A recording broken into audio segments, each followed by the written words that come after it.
Sir, the first is that investment in India is highly taxed.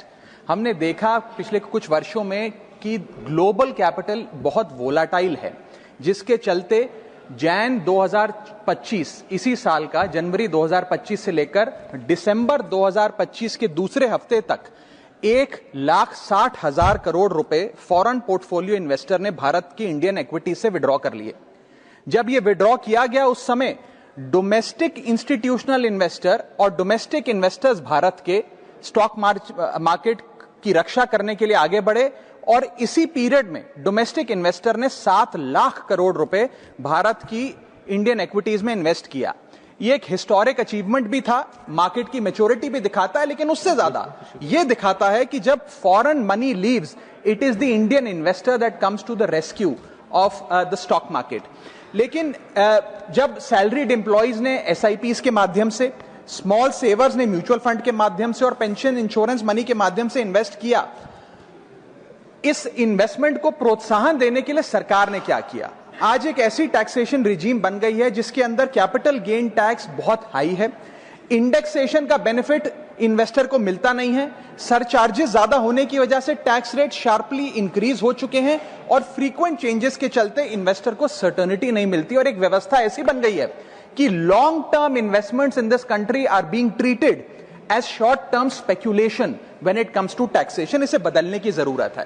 If India truly wants deep capital markets and long-term domestic savings, sir, then patient capital must be respected and not penalized।